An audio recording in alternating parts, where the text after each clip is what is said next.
Welcome to all of you at QuakeCon and those of you out there who we can't see live on Twitch TV to our Designing the Perfect Game panel. This is going to be a little different, a different kind of panel than we've done before. Hopefully it's good. We'll see. I'm going to invite out in a few minutes here a few people here who are going to kind of think tank and design a game on the fly here. And they're also going to kind of describe their favorite games and some of the other ideas that they have.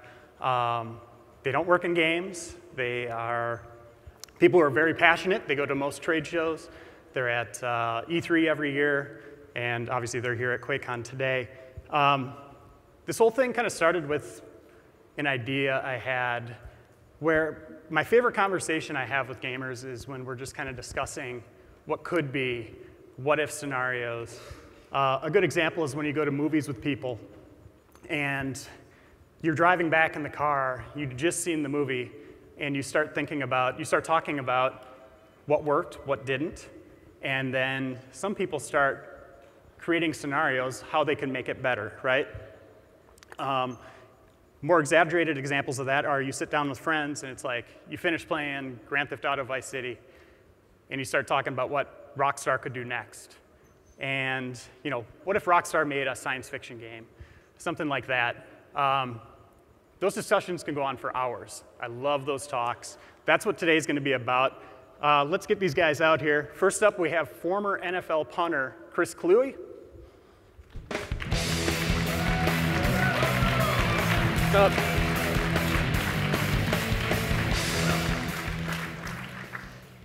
Howdy. Next up, we have actor and voice actor, and he's also an animator. We have Rick Malambri.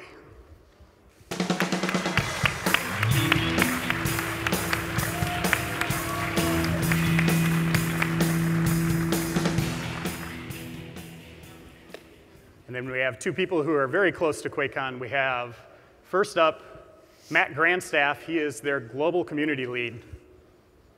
Matt.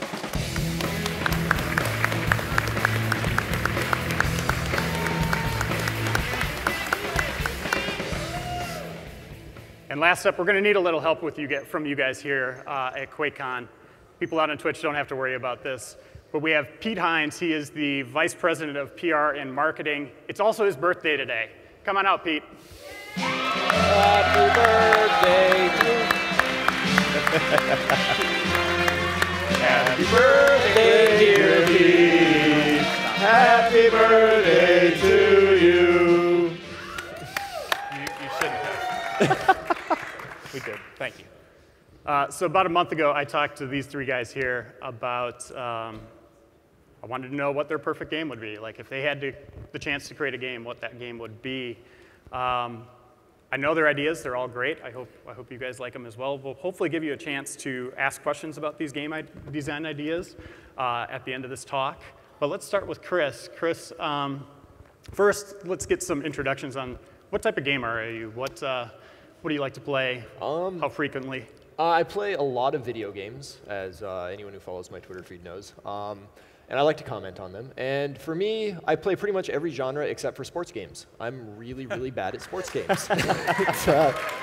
So right now the current game that I am obsessing with, I don't know if you can tell by the shirt, but it is Path of Exile, which is awesome. Yes, give it up.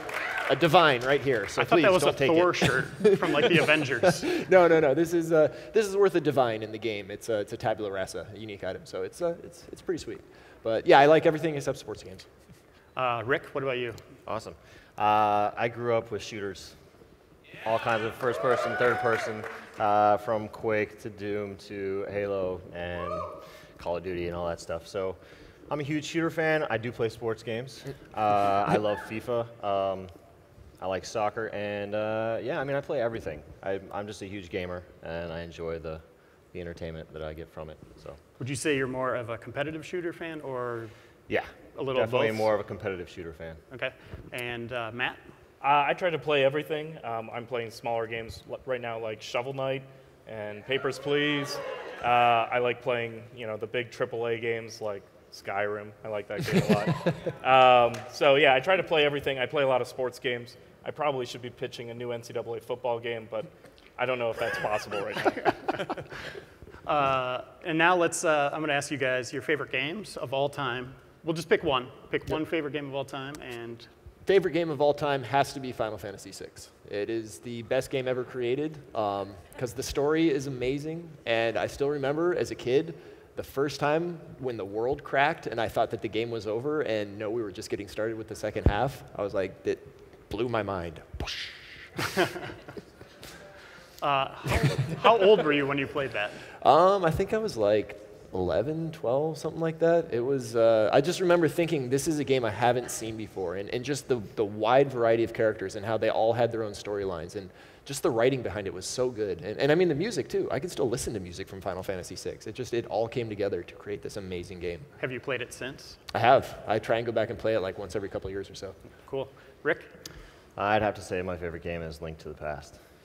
Zelda. Growing up and just being able to, the story of that game and traveling from dungeons and just fighting monsters and having fun, and I really loved, that was the first story that I really enjoyed in a video game. Matt? I was thinking about it, and most of them are like 8-bit, 16-bit, SNES, NES games. I decided on Contra 3, The Alien Wars, which I play it about every year, either on Super Famicom or Super Nintendo. And it only takes like an hour and a half on hard, but it's just like an adrenaline rush from the start to the end. It feels like a blockbuster movie, and I love it. Isn't there a level that's just like 7 consecutive boss fights? There's like level 3 and level 6 are both like that.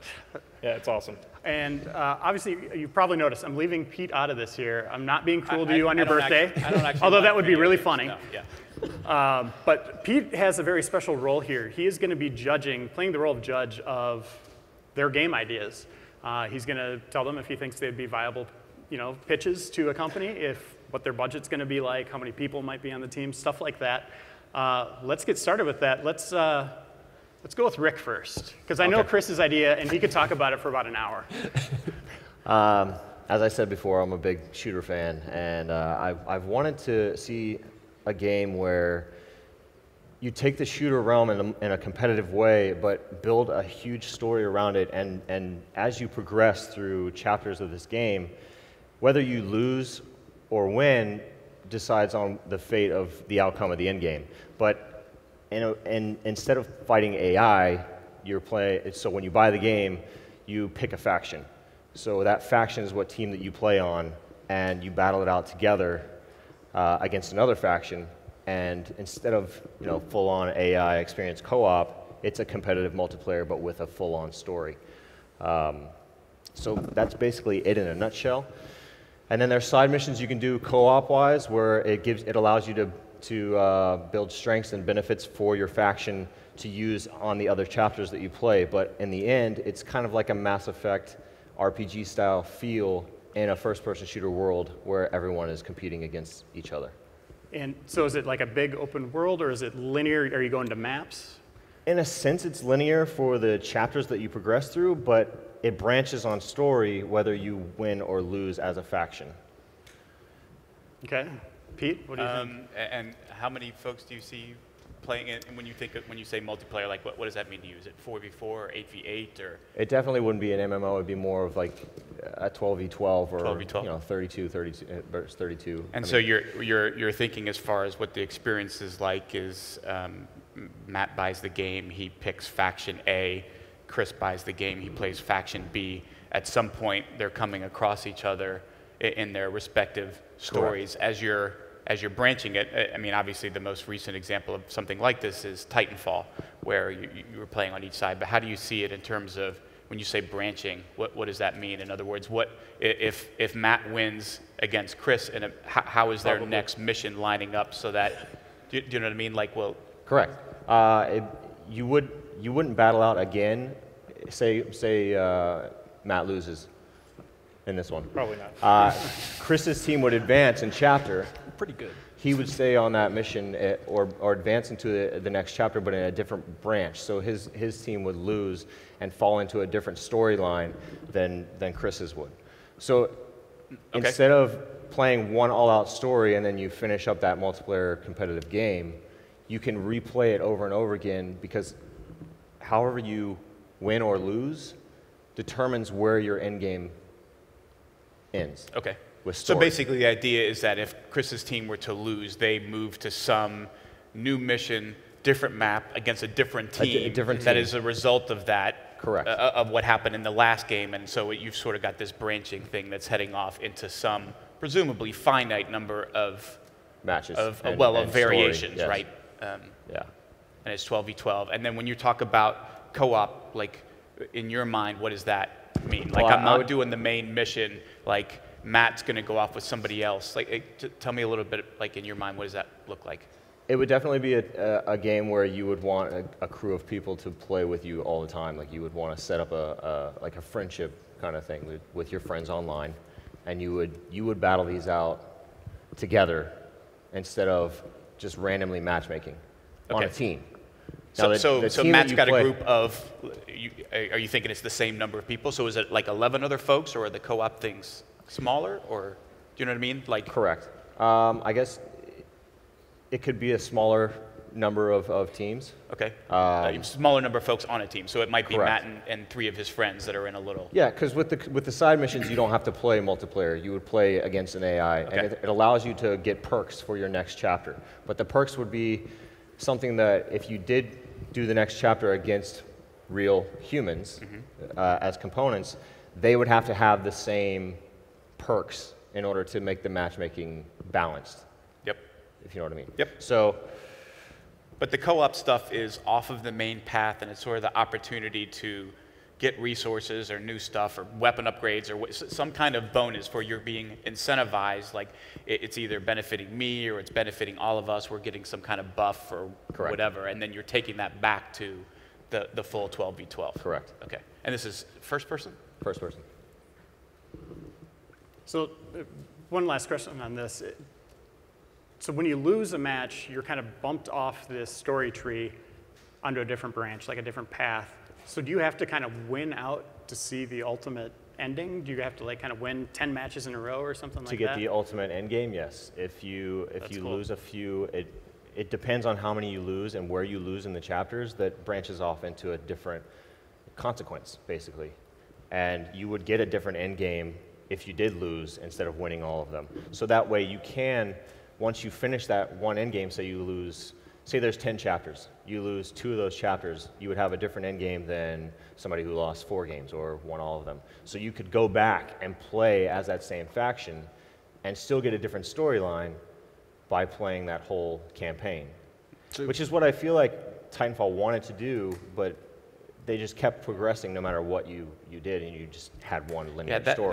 That's an interesting point that I want you to follow up a little bit more. So, like, what is the main objective for your Faction. like what? Forget any specific thing. Like, what is the one thing that you're trying to accomplish? Like, is it look? I want to have better narrative and meaningful narrative woven into a multiplayer experience, or is it? Do you know what I mean? Like, you sort of got to hone in on like what, like, is the narrative part of that branching more important than the 12v12 and finding?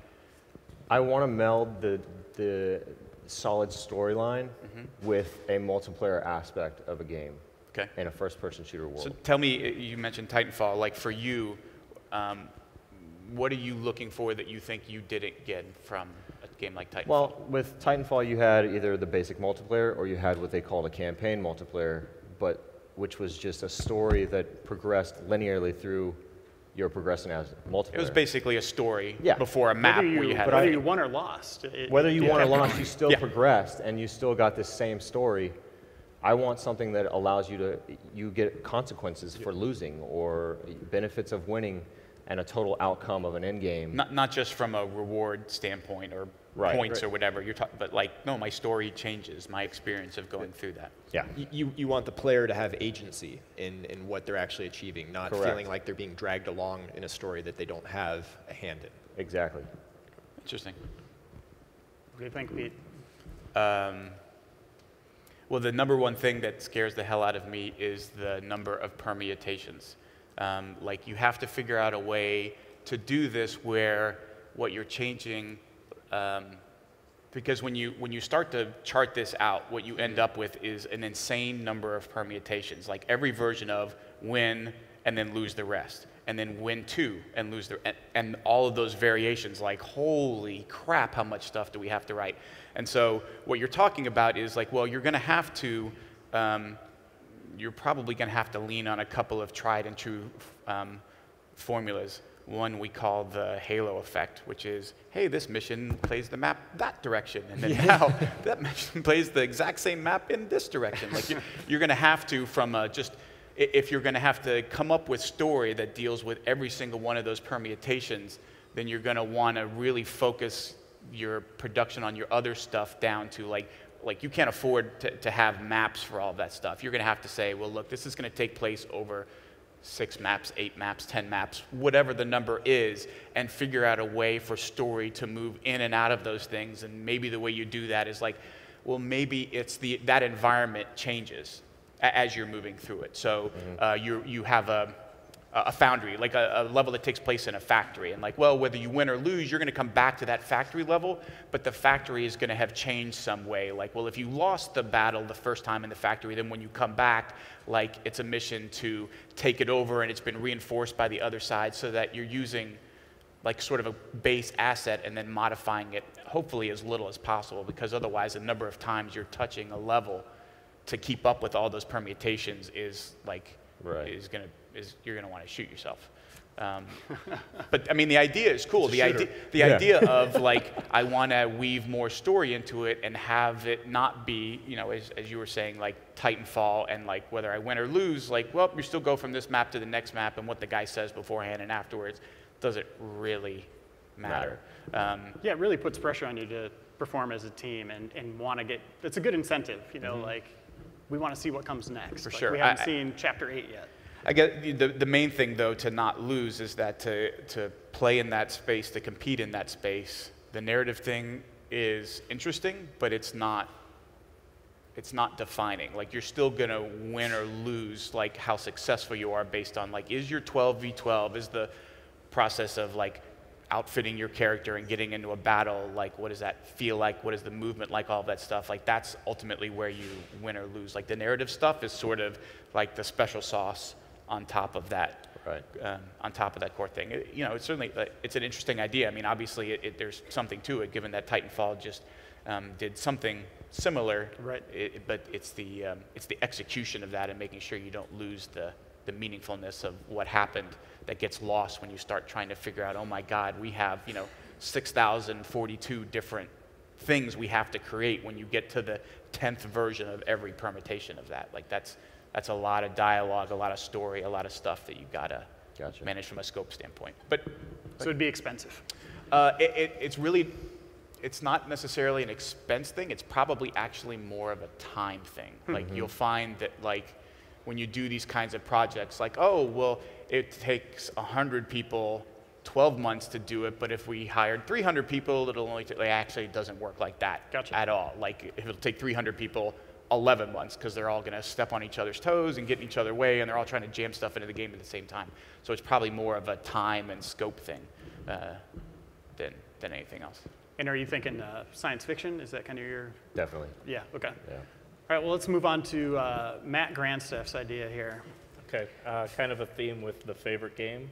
I want to do a game that is reminiscent of Contra, and I want it to be a side-scrolling and top-down, kind of like the old Contra games, but the ability for players to jump in and jump out of the game. So you have, whenever I played those games, I imagined in my mind, there's a bunch of other people that have to be in this war. It's no way, it's just these two dudes taking on everyone. Okay. So you get kind of that parallax scrolling of a 2D game, and you're actually seeing what's happening on another plane of the battlefield with other people playing, and you can actually switch to those servers if your friend jumped on and jump into another part of the battle. And the crazy part is that all the bad guys in the game, it's like a tower defense game. People have an iPad app that they are creating the Contra that you're going up against. Okay, explain the first part to me again. Wait. It's a little disconcerting when you say the crazy part, and then the part before that was already crazy. Yeah. So it's a Contra MMO with tower defense. Side-scrolling. Side-scrolling. And Has that been done already? Side-scrolling Contra MMO with tower defense. No, it hasn't been done. Oh, okay. Okay, good. Then there may be a reason for that, but we'll get there in a second. So, first of all, it's only ever 2 people in your game, not counting the tower defense people who are No, it's probably closer to 4 to 6. More intense content. 4 to 6. So you're thinking like in terms of content, like smaller on the screen. Yes. So smaller on the screen, like. It can expand if you're down to 2 people or 3 people. How do you envision, like, I jump into the game, like, what is this layer where I can see what's going on in the world and decide where to jump in? Like, how does that? It's just random layers, but if you do have like an Xbox friends list and you see that they're playing, the friends list would know to put those layers in front before random people say. Just like if I'm in a multiplayer game right now and I can see who's playing online. If they're all So when you say layer, you just mean somebody's playing a certain level somewhere and you're deciding to either jump in with somebody. Yeah, and it just might look like another generated map in the layer behind the game because it's just a war field with more war fields behind So basically the background behind it is another dude running around shooting, jumping. And It's actually playing. That's actually playing. Like that's actually a person. So it's like an onion skin. Yeah. Interesting. And so if you see them running around, they get in trouble, you're like, oh, I'm going to go help them out. Whoop. So as you're running and gunning, you could see maybe they're taking on a boss in the background, and you can launch yourself back there. Yeah, I need help. Get me in there. So you're playing your game, but you're also seeing all of the content from Not their all game? of it, but there could be some amount. layers of the onion that you're seeing. And the idea is that you're immediately hot swapping, like it's on a button. It's up like to a you to press. decide if you wanna go. Right, but I'm Yeah. saying like you see me struggling or fighting some boss, and like I want to help Pete, then you're just Right bumper, get in there. whatever, and that automatically. So Imagine you're deciding. holding it down in like a gun wheel, except it's 3 layers that you can jump into. 1, 2, 3. Okay. Interesting.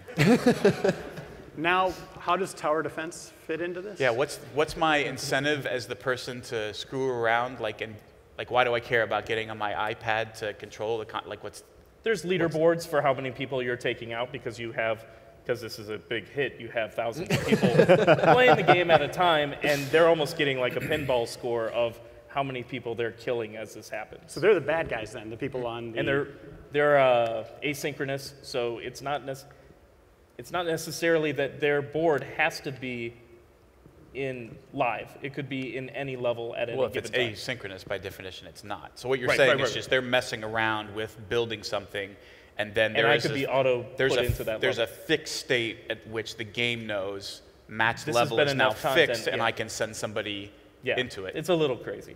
Well, a little. and you're thinking, you said you want this to be on console. Well, probably PC first for these guys, and then after that, we'll go to console. And you envision this being like a standalone app thing, or is this like a second screen thing, or how? Like, Probably second screen because if it's an iOS app, you got to make sure you're working with Microsoft and Sony and all that stuff, as we know. Remember, it's also perfect for the Wii U. First person with the tablet, 4 people local multiplayer. Right there. The only things perfect for the Wii U are made by Nintendo. And Matt. And Matt, what's the metagame in terms of like I jump into this second screen thing and like I have a fixed number of like resources points to spend, and imagine playing Plants vs. Zombies at that point, except with Contra. So you're throwing demons and bosses. Yeah. You're just tossing them on the I have screen? an enemy tank. I have a boss I can pay for, and not pay for with money. Well, maybe, but to start with, like I have X amount of points for grunts, for larger guys, for tanks, for creatures. But it's asynchronous. So you're doing this at a fixed point in time. You're basically hitting publish or send. Yes. And then what is your level? Like, are you seeing replays of people playing through your level? Because you obviously can't watch them live. You're getting statistics of how you're doing. Like how far people are making it, or how many you're getting some kind of metric. Killing. Yep, and that's how you're acquiring more points to build more stuff. And then how is the game deciding who's going where? Like, how does the game know whether or not it's sending somebody to Matt's level or Pete's level or Chris's level? Because obviously, if the game isn't sending people to consume the content that's being built, Yeah. well, then I'm now less incentivized to, like, why should I bother? Nobody ever goes through my levels, or if I don't have friends playing, like how does the game know? Imagine something like a Little Big Planet where there's a rating system and you can go and search for levels, and as levels get more and more popular, those are the levels people are going into. We can also have the developer team create a core experience that is but again, the player is choosing to enter it. The game Yes. isn't just offering up it's not offering random content to folks every now and then. It's just constantly pulling from the top list or whatever you pick. top list or otherwise whatever you pick, search for. Okay. I like it. It's different. Interesting. Different. For sure. So what do you think, Heath? I mean, the benefit that it has is it doesn't rely on anything that is technologically difficult. Like, it appeals to a very, like if you're going to do it on the PC, like it's the kind of game like a Minecraft that'll just run on. Like, it doesn't care what kind of video card you have. It's like League of Legends. Like, League of Legends computer specs are not a barrier to entry for almost anyone. Like, that kind of thing lends itself really well to, like, anybody can pick it up. And are you thinking it's a free-to-play game or like a pay with microtransactions? Probably pay it. If they want to do the microtransactions, I'd keep that to the app itself. Yeah, all the hard work is going to be on that back-end stuff of, like, okay, everybody in the world can create stuff, and we have to sort it, catalog it, allow people to rank it, move it up, move it down, verify they didn't do something that breaks the game, or, you know, because if you're letting them drop stuff, like, well, you have to figure out and make sure what happens if they drop just a big pile of tanks in one spot, and it turns out like it blocks progression. Yeah. But yeah, I mean, you're sort of doing a trade-off there of, like, you're not worrying about, like, graphically it's got to be amazing looking or realistic. Like, you're trading all of that. It can be kind of retro looking, so you can put a lot more of your effort into the back-end stuff. Which, well, in that way, it's almost like Nintendo announced that Mario Maker game at E3. I could make a Mario map that has the pipe that just goes to the top of the screen. And that would just be a total troll. And if people wanted to do that, they could, but that's probably not a level that's going to move to the top. Yeah. Okay. I mean, what you find on these things, generally speaking, is that the majority of your content is made by a very small minority of your folks, right? Like, 100% of the Little Big Planet maps are not being made by 100% of the fans. Like, the stuff that's being played is being made by a very small number of really talented folks, and like 80%, it's like the 80-20 rule. 80% of the stuff is being made by this tiny little group over here, and there's lots of people making junk that nobody cares about, and it doesn't matter. But, like, we find this all the time, like, game developers on other games, like, some artist goes home from working on a game that, you know, is like eating away at his soul, and, like, goes home and like, it's cathartic for him to create content for another game, and all of a sudden, like, he's making awesome stuff for Team Fortress 2 or mods for other games. Like, this kind of stuff lends itself to that. Like, creative people like to find sandboxes to sort of create content, even if that's what they already do for a living. Cool. It's an interesting idea. Okay, Chris. All right. So mine's the greatest game ever, parentheses TM.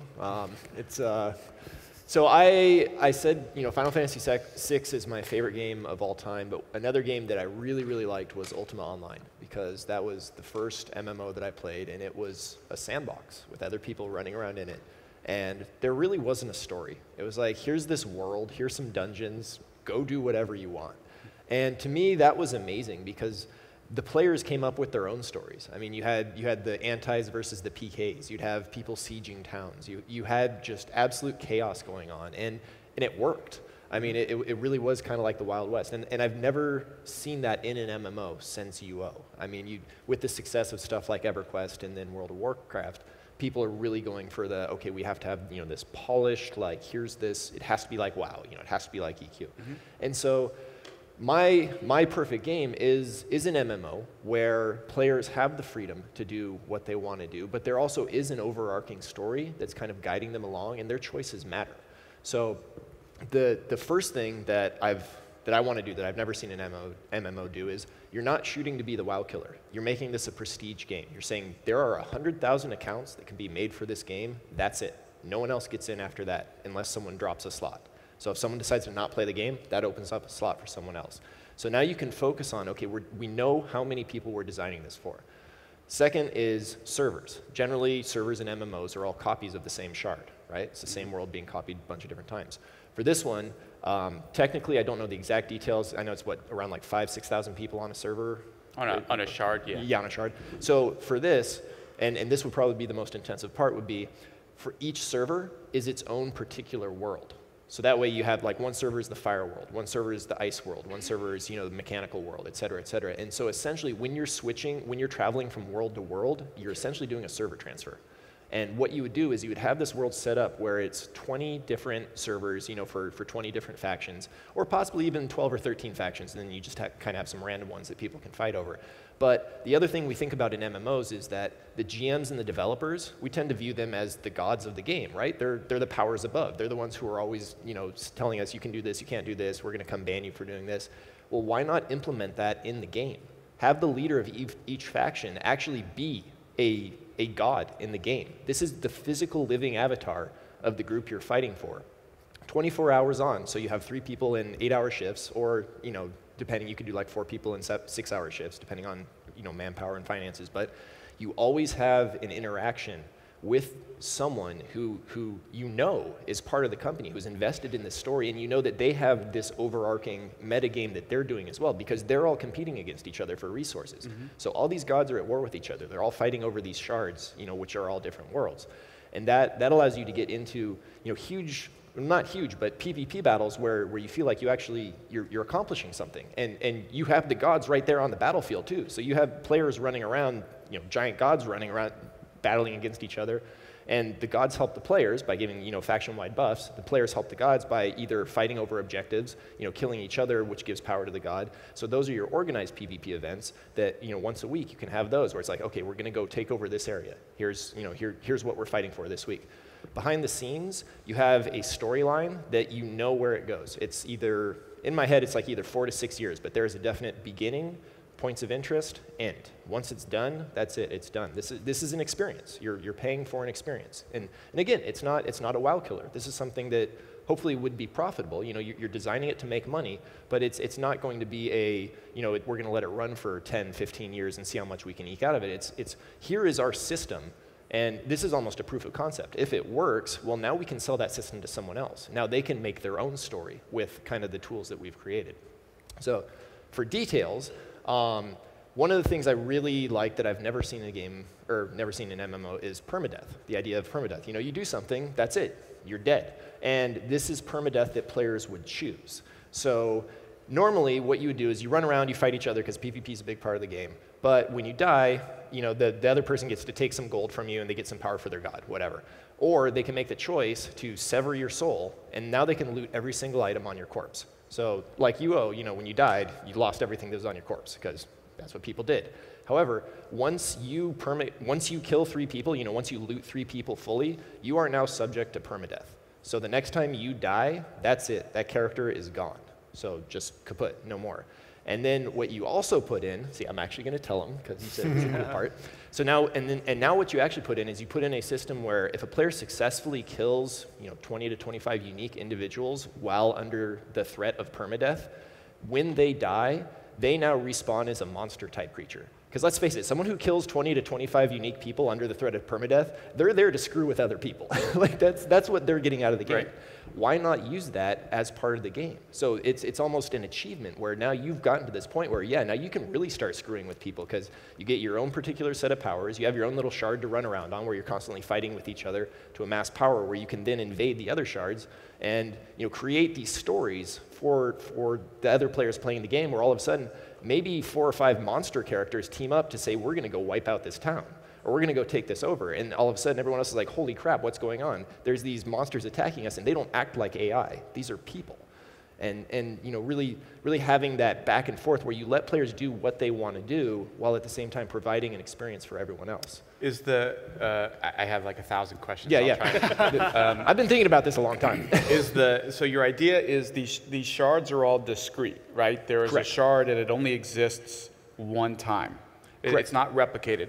So, but you're also saying people are moving from shard to shard? So essentially, what you do from a lore standpoint is you'd be like, the arcane winds prevent you from traveling from shard to shard more than like once every 2 weeks or so. And you can actually, I hate to say this, but since it is a business, you do want to turn a profit. That's also where you can throw in microtransactions. You'd be like, okay, you want to travel quicker, then you need to pay it, like 99 cents or whatever, because you're transferring servers. Like WoW has their server transfer fees. But when you view a shard, Chris, like what does that mean to you? Like, is it a continent of AI content, quest stuff to do, like player directed? And like I said, this is probably the most. But is it occupied by one faction only, and then other factions are only showing up there, or is it inhabited by all the factions who are, you would have a mix. There would be some where it would be only one faction, where other factions could show up if they want, but they know, okay, yeah, if we're currently at war with these people, then they're probably not going to look too kindly upon us doing this. And then you could have other ones where it could be, okay, no one's really kind of claimed this. This is more kind of open territory, and there's quests and stuff to do there, but there's no overarching influence. And then the other thing you can do is, with your gods, they could be giving you faction-wide buffs if you do control the territory. So that gives you something to fight over. So you could compete for control of these shards. Like, say if we control this shard, now all of a sudden my mining ability, I get 2 resources instead of 1. Or I do 2% more damage during combat. And and that was another thing. So combat-wise, I hate the idea of numbers. I hate levels. I can't stand them in MMOs because it doesn't matter how skilled I am as a level 1. If I walk up to a level 70 and punch him in the face, all he has to do is click 1 ability and I'm dead. Because he spent more time. His numbers are bigger than my numbers. So I would like a skill point based system like UO, again, where it's the 0 to 100 and you have maybe 25, 26 skills, and you choose, you can max up to about 7 or 8 of them, which is what UO did. And therefore you choose how your character progresses, but you can always respec at any time simply by choosing to focus on other skills. And then you time gate each skill, so say to go from 0 to 50, it's like 2 weeks. Go from 50 to 75, it's another 2 weeks. 75, 85, 2 weeks. 85, 90 is 2 weeks. 90 to 95, another 2 weeks, etc. What that does is it allows you to get to a point where you're proficient in combat relatively quickly, and then if you really want to achieve those higher levels, now you have something to work for over time. But even if you're like 95, 96% at those skills, it doesn't give you a clear numerical advantage over someone else. It would give you maybe like 5% more damage in combat or 6% more damage in combat. So you still have to be good at what you're doing in order to kill someone else, but you'll have a slight bonus from putting the time into it. And you'll probably be better than the other person because you've spent 4 to 6 weeks perfecting your skill. So 100,000 people. This game releases, how do they get it? Is it like a Willy Wonka golden ticket type of system where you register online and you get, hey? I would say it would probably have to be digital only, so that way you can only download it. Well, it absolutely has to be digital. Yeah, there's no way you can sell a physical copy of that. And really it would just be, you would market it as here is this game. We're creating an experience. Which costs, in your mind, how much? I was thinking probably about $20 a month for a subscriber fee. Right, but how much does it cost to get in? How much does it cost to get in? Make it like $35. You don't. I don't think. Obviously, you want to try to recoup your individual, your startup costs from actually developing this thing, because it's going to obviously take money to set it up. But at the same time, what you're selling it as is this is something that you want to be in this experience, because if you're not going to get it anywhere else. Like you can't get this anywhere else. And that subscription fee per month is buying you a storyline that is constantly shifting, and the developers are constantly doing stuff within that storyline, and they're physically there. Right. Well, a couple of things. Number one, I would say, to get in, you're paying a lot. It ain't $35. It's $200 or whatever to get in.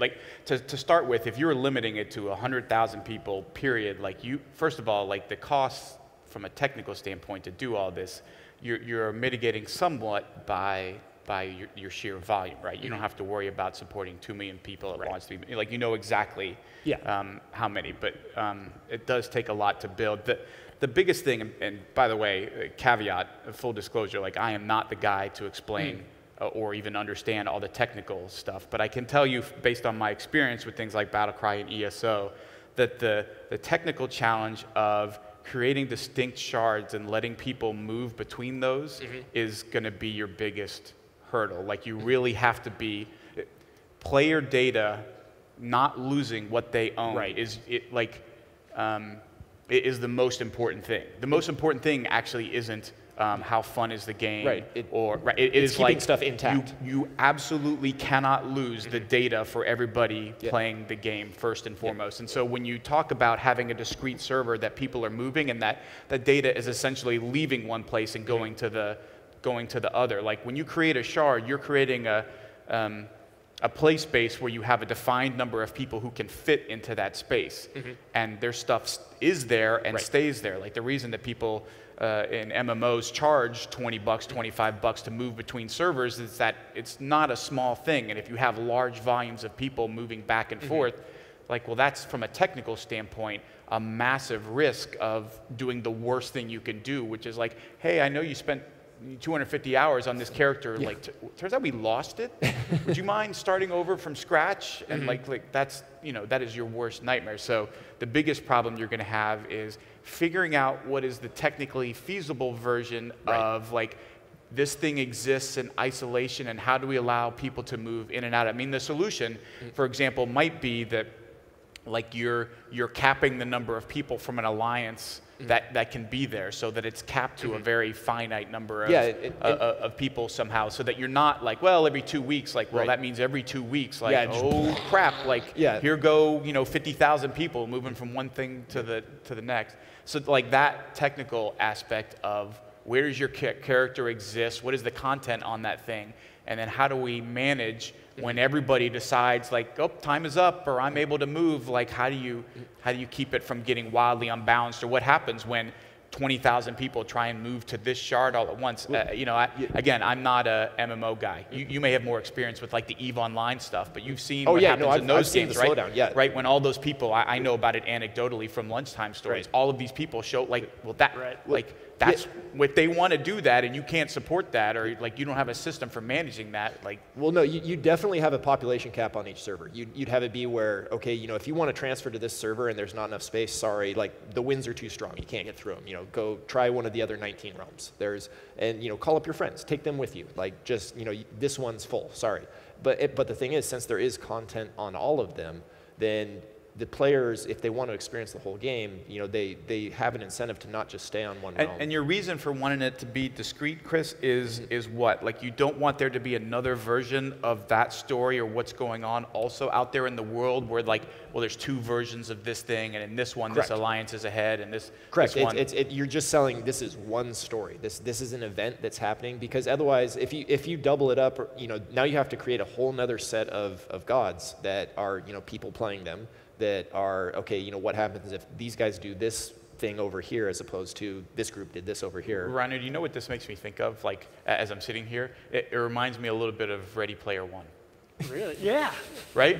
Like as he's sitting here talking about it, like, that's what he really wants to do. He really just wants to do, like, the whole, like, escape, go into the virtual reality, and there's just one version of the universe that's, like, built out, and the players have sort of It would be pretty cool. built and How would you envision beta testing something like this? Because if it's one experience and you're drawing the players in, and they have to be the first people in it to get in, like, beta testing could be tricky. I think you want to test the systems during the beta test. I think you set it up as, we're not really revealing any of the story. Maybe you just test the PvP and the combat systems and essentially say, okay, here's this world, go run around, do stuff, but the gods aren't implemented yet. Or if the gods are implemented, they're invisible. They're not interacting with the players. And you're essentially testing the fundamental structures underneath it without giving the actual storyline. It's the, okay, here's a cool world, try it out for a little bit, make sure you stress test it works, and be like, okay, now here's what we're actually going for. Gotcha. I know we don't want to spend too long on this because we've got other stuff, but I'm curious, Chris, in your mind, when you say, like, the players create and develop the story, like, what as a player am I changing in a shard? Like, if the majority of, and again, I'm sort of, I think, repeating back what I think I hear you saying, which is, like, a lot of the content on the shard is AI. So it's a designer who's created play spaces, who's decided where there are towns or where. But so what, as a player, like, what am I actually in control of or changing? Like, am I changing where buildings are located, or am I changing what the AI is doing? Like, how are you? What would happen is by taking certain areas, you're giving buffs to your faction and to your god, which in return filter back to you as it unlocks more abilities for that god to give to you as a player. So it's more. So when you're talking about it, what you're really talking about is almost like a stronghold thing. Kind of like a stronghold, but also getting ability just from killing people from the other side. You know, just from maybe there's crafting missions where, okay, if you make like, 20 longswords or whatever and then go turn them in, then you can get that. But the only source of iron in this shard is at this one area. So now you're creating a natural flashpoint for people to congregate around.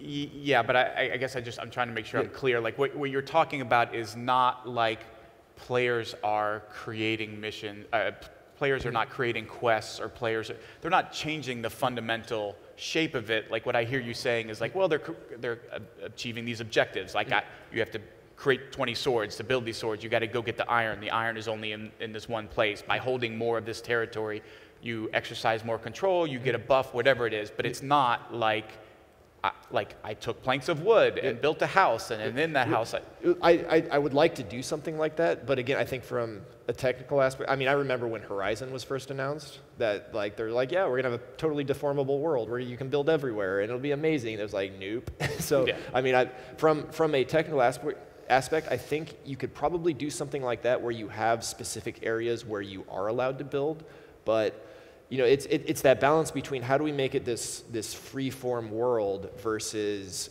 being able to provide all that with, which I'm sure you know about, with the resources that we have. And I'd like to think there's a way to do that where you have areas where, okay, a player can build a town here, but another player can come along and destroy that town, or a group of players can destroy that town. So making areas like that available, but within like not the entirety of the world. Like I realize it can't be an entire UO where it's just you can do whatever you want anywhere at any time, because what I'm trying to do is it's too complex for that. Like you're asking for too much. Well, I mean, it goes without saying. Like it's a really interesting idea. The idea of permadeath and sort of gambling on your own ability by taking stuff off of another player and sort of putting yourself out there. Well, and remember, that's only a choice if you want to make it a choice. You can go through the game playing. I actually think there's an interesting idea there, Chris, where it's not so binary. It's not, well, like, I'm only going to loot 2. I'm never going to take that third step. So I've sort of, like, you can have it be a sliding scale where, like, well, the more you take, like. Yeah, the closer you. So it moves you more and more towards permadeath, but you still get punished. Like, yeah, if you killed 1 and only looted 1, like, well, you're not getting permadeath, but you're also not safe. Like you have, it's almost like a morality thing where like the more you take, the more you're going to give up when it happens to you. Well, like reds and blues in UO, where if you kill enough people, you turn red. And, But obviously, like the largest challenge there is the technical aspect of that. How you do all of that, and then like if you're going to limit, which I mean I think is an interesting idea, but you're inherently like, as we all learned in college, supply and demand dictates that, like, well, if you're going to limit your demand to this many people, like, you're going to have to make sure that the money you're getting from those people is going to pay for everything 24/7 people playing gods, and the servers are always up, and all that stuff. Like that's why the technical details. That's because I don't know any of that. But it's interesting, Rick. What happens if? So you have a god on a shard with his faction, and another god and his faction take over that shard. What happens to that? All that those god developers and the get faction? fired. Those developers, you're gone. No, I think what you could do is you could actually write it into the storyline where you have the ability to, if something like that happens, okay, that god's dead. Now you're the dispossessed, and you have the ghost of this god that's frantically trying to get you to get something back together so that god can reassemble. Yeah, you do like a whole like Middle Earth, like you become the eye, and you have your minions that are going out and trying to basically reconstitute. The monster that you get from exactly. The unique kills, and then you die. And they have minions. And that might also be that actually. Now that you bring it up, that might be a really interesting way to do that. Is that as gods die, they become the bad guys. So the more you're fighting amongst yourselves, the more you're creating this force that is now going to try and kill all of you that are there. Right. Yeah. So it's an interesting idea. It probably costs $200 million to make. But it's a cool idea. So the point of entry would be a lot more expensive than $200. I just threw that number out there for comedic effect. I have no idea what it is, but yeah, like your technical challenges and what you're going to require is massive. Okay. But I mean, you may come up with a version of that that's worth it. But like what you're going to have to spend and what you find in that industry is, and what we found is like the #1 people right now being fought over from a hiring standpoint. Like, man, you guys want to make money? Like, go into like network engineering, because everybody wants those guys. They want people. You know, that's who Amazon wants. That's who Yahoo wants. That's who we want. That's who the Battlecry guys want. Like, they need people who can make stuff like work in the cloud and speak to clients, like any kind of client-server transfer of architecture information. stuff, transfer of data, the security of that stuff, like all of those things. Like, man, the hiring market for that has never been more frenzied. People are just throwing money at those guys because they're in demand by literally any company you can name. Government agencies, the military, you know, banks, everybody is looking for people who know how to transfer data, secure it, all of those things. So. Do you see it being a thing where you might even consider, if you only have 100,000 people, crowdsourcing it for budget? Like you look at something like Star Citizen, and they're at what, 45, 50 million dollars already? Like Yeah, no, I mean, you could do something like that too, where you almost gauge the interest in something like that, where it could be like, okay, maybe we don't have the resources to do this on a 100,000 person level, but what if we have 30,000 people who are really, really interested in something like this, and we can create a game where there's not 20 gods, but say there's like 5 or 6, and you have these factions fighting amongst each other. I mean, I think that's also a valid One thing to other look at. interesting thing to consider, Chris, which could dramatically impact like the feasibility, is like, well, what is important for you visually? Like, do you need it to look like Skyrim, or can it just look like you up? So I didn't bring this up. So for me, I would love cel shaded because I love the feel of cel shaded graphics. I think Andy, you were saying they're not super graphics intensive. Depends on. Yeah. I mean, I don't think you need a realistic high fidelity graphical system for this. I think you can get by with something either animated or it doesn't have to look like a Skyrim. It has to be good enough so that people aren't just like, whoa, that's a steaming turd on my screen. But like WoW, for example. WoW's graphics weren't like, at the same time WoW came out. You had Age of Conan, you had DAOC that was out previously, and like they were really trying for that high-end graphics. But WoW succeeded where they failed because it drew people in. A, they were familiar with the universe, and B, they liked the gameplay. Well, I was going to go a step farther, which is to say Minecraft has proven beyond a shadow of doubt that it turns out if you have a great gameplay, nobody actually cares what your graphics look like. Like they'll play stuff that, not that I'm not suggesting it looks like a steaming pile. I'm just saying they're not trying to. Style, it has its own style, and they're not trying to compete on like, look at the animations. Like they don't care. Like it's all about what they're letting you do. And especially for something like this, if you have kind of like a stylized graphic style that you can say, hey, this is our game's graphic style. It doesn't even have to be that great. Like it doesn't have to be Minecraft, but it doesn't have to be Skyrim. And then a combat system that's balanced, where people know, okay, if I'm playing this game, I'm competing fairly against other people, because that's what's going to keep them playing. It's not the graphics that keep you playing. And especially in a game where you're competing against other people, it's the feeling that this is a fair competition and my choices matter. It's my skill that's allowing me to win or lose. Yep. So, cool. All right. Yep. All right, well, let's move on to you guys kind of working together as a group and seeing if you can kind of put something together. And this will be fun. Let's just start with a concept. Rick, you got any ideas? Matt or Chris? You got a spread gun. Yeah. Got a spread gun? Yeah.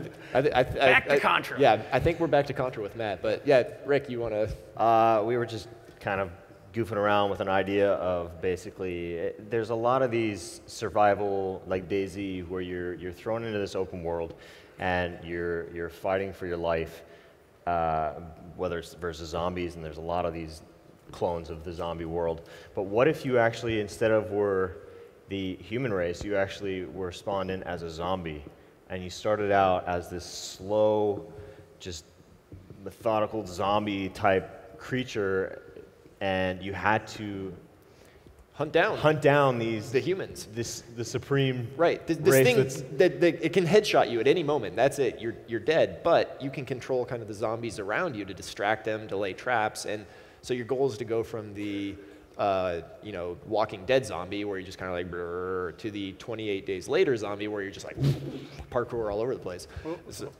Hold on. So when you boot up this game, you're moving at like a snail's pace. Basically. And that's going to be fun? Oh, yeah. Yeah, if you want to get people, in the first 10 minutes, like what's fun about the slow zombie at that point, I wonder. So it'll be like, I'm going to meet up with you guys. You're a mile away. I'll see you in like 5 hours. Well, right? I don't know that does it have to be a multiplayer game? I think it could be a single player game. It doesn't have to be, but I feel like if you put a multiplayer aspect on it and built a horde of zombies against a military faction or whatever, or it could be even more basically entertaining. making zombie survival about the zombie instead of the human.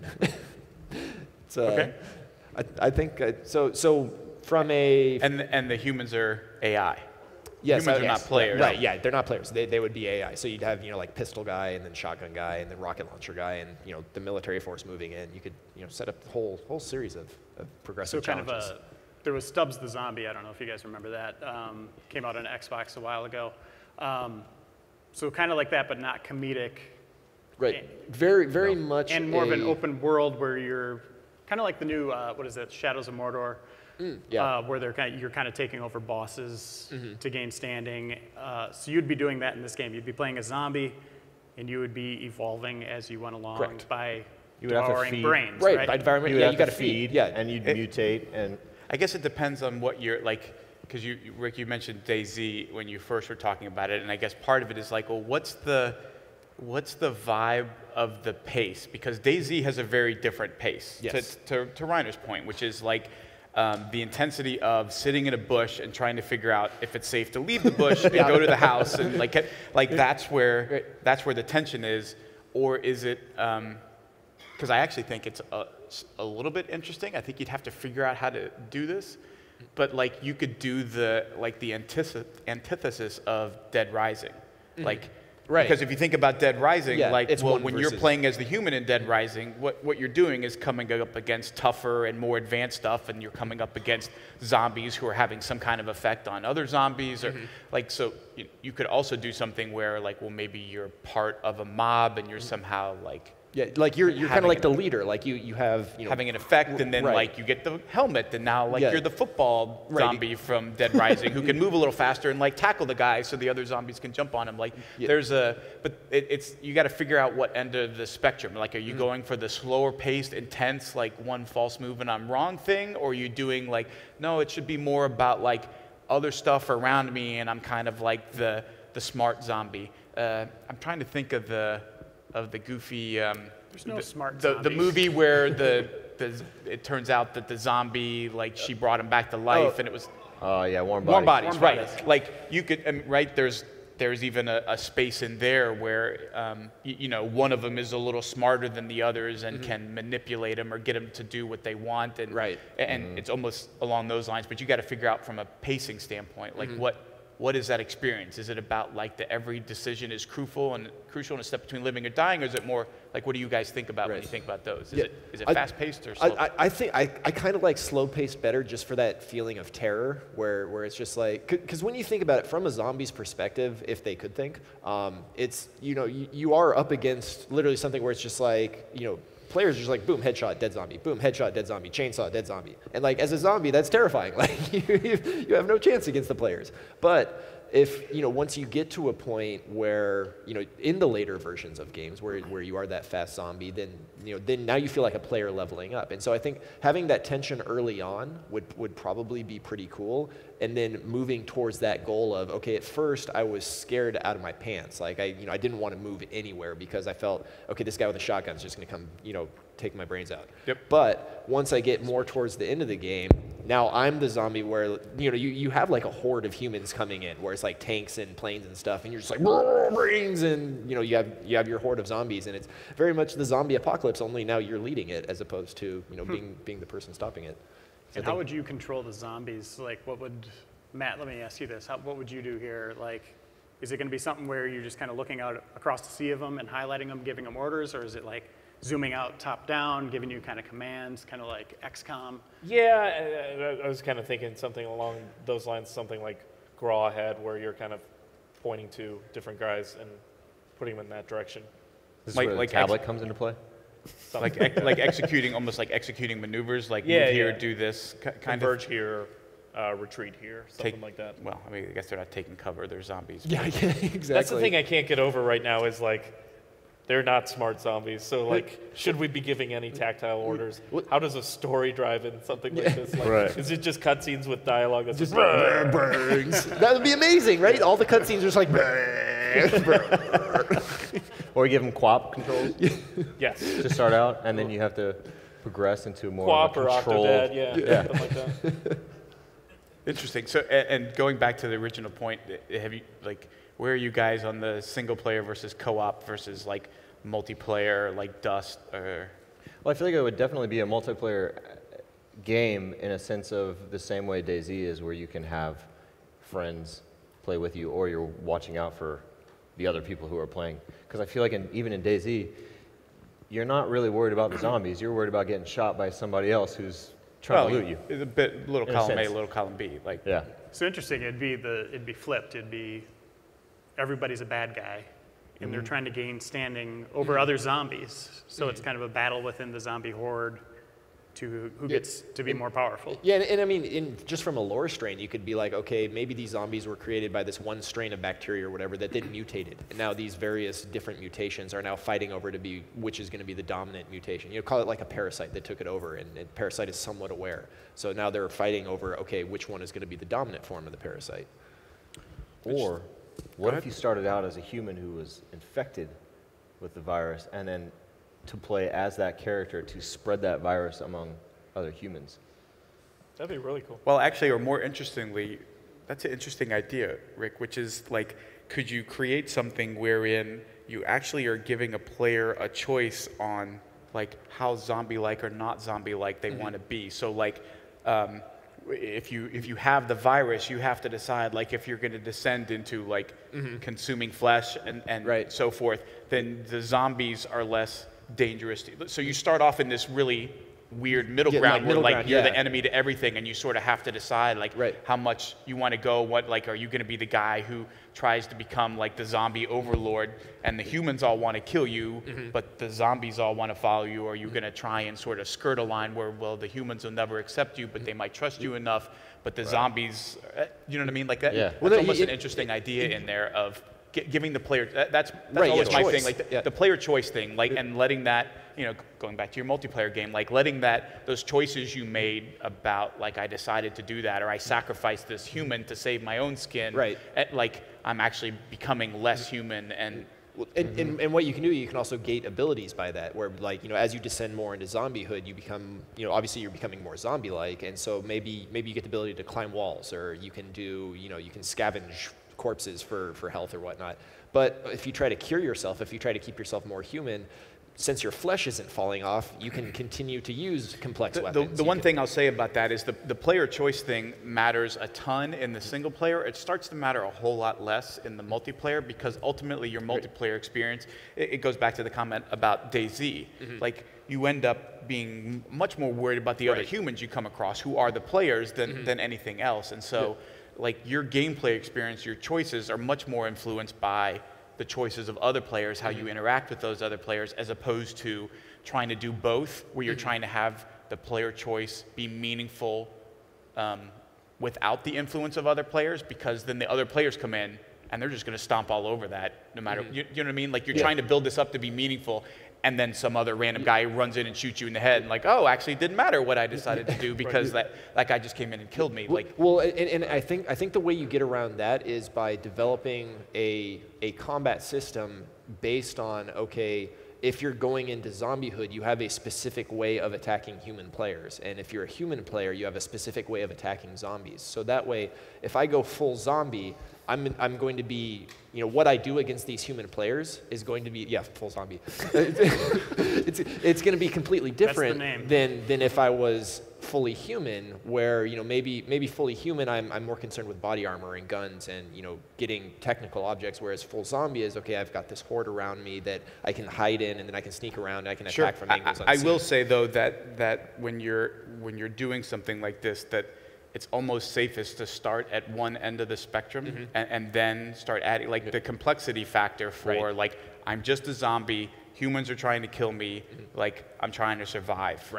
It is much simpler in its execution than the idea. Even, I mean, the reason it sounds more fun is because it's also more complicated, which means it's also like that's also the opportunity for things to go completely off the rails because you're trying to do too much. Like, so it may be when you're, and this goes with everything, you know, when we talk about pitches and all the many green lights that I've sat in, that it's always the simplest idea. Like, you don't want to spend a ton of time with the paper design because it doesn't actually matter. Like, it's just words on a page. Everything, by and large, everything sounds fun written in a thing. Like, oh, that could be fun. Right, it could be fun. It could also suck. Like, so you need to get it in the game and figure out, and then iterate off of that when you figure out, like, man, this core experience just isn't good enough. Like, how do I change? But because now you're actually reacting to it. Like, this isn't enough, and that's where you want to start to iterate on it. So basically, pitches, core pitches, zombie game, zombie survival. You play as the zombie. We'll keep it single player for now,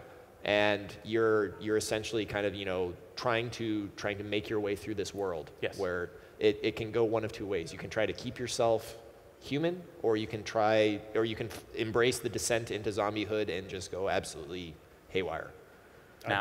Now, when you guys think about this, like, here are other things to think about. We actually got to wrap it up here pretty quick. Sure, but it's like, is it a $60 game?